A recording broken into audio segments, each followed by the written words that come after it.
This next poem's a little change of pace. I find it entertaining. I hope you do too. It's kind of a tall tale that a fisherman might tell. It's called "The One That Got Away." I remember her like a dream from which I just awakened. A titanic, Atlantic blue marlin, the one that got away. She was a majestic beauty, embellishing the horizon with her cloud-bound arcs, beginning at the waterline and plunging gracefully back into the billowy surf like an overdue rainbow. She danced coquettishly, feigning unawareness of the approaching vessel, filled to the brim with eager voyeurs, her lure overflowing their lusty imagination. Fishermen caught up in a catch, already counting the stacks of prestige they garner if they could just reel this one in, brought more to the deck than hands as they eyed the jackpot, the ante upping with every player all in. Approaching the holy water where the vision was spied, they clung to the rods hand over fist, all casting their lots for the fish of a lifetime. I was on the starboard side, dug in at the stern, one of 8 desperately hopefuls vying for the prize. 10 minutes in, there wasn't even a nibble. Then Hopper, to my immediate right, sprang to his feet as something tugged at his leash. It turned out to be a 200-pound tuna on the other end of the line. No measly trinket, but not the caller we all sought after. The minute hand coursed 1.5 laps before the chase was really on.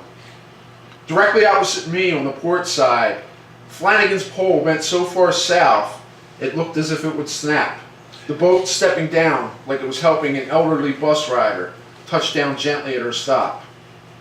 The line led out after, and streamed across the white-tipped swells of open ocean as the spool whipped round and round, whirring like a high-speed motor. This was it.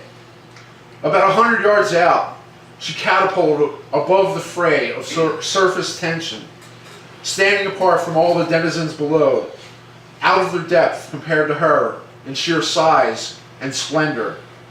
She splashed down, seeming to touch a pool edge, flippering over and pushing off the sidewall to accelerate in the opposite direction. This time when she surfaced, she appeared to walk on water, strutting down the runway, knowing full well all eyes were upon her as she uncinched the nylon cord with her teeth and let it fall down like a lingerie tie, while the men just stared, their jaws agape. Would she return for an encore? Answering the call a few moments later, she took my bait and ran with it, as I braced myself for a rough and tumble ride. Easily eclipsing 15 feet from spear tip to caudal fin, she must have topped out at nearly a ton, and she could pierce the deep faster than a torpedo, homing in on its victim. Speeding away at 40 knots, then sailing into the wind, she tested my resolve and the limits of the line, anchored to the boat and my white-knuckled fists. A nimble pirouette accompanied her next movement as she moved fore and aft, plumbing the distance between us by observing the straight line trailing from captor to prey. Then a rapid descent, the angle of our connection indicating she nosedived directly down. I felt my line go slack, my jaw quickly followed. She was a sunken treasure chest, buried at sea, just beyond my reach.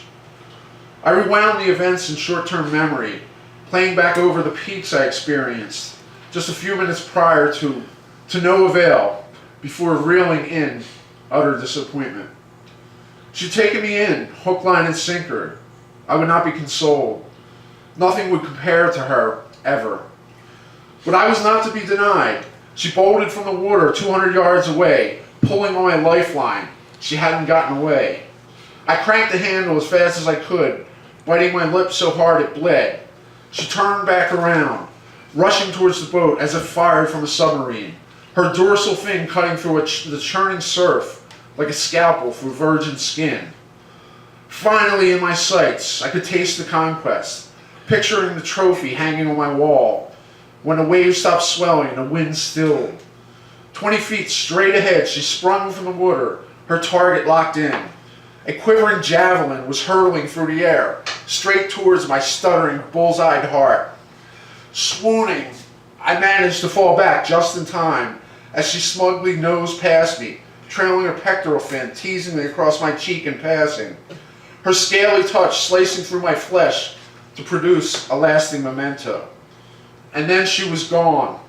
She shattered all my angling gear, the wreckage behind trailing behind for an instant before drowning underneath her formidable wake.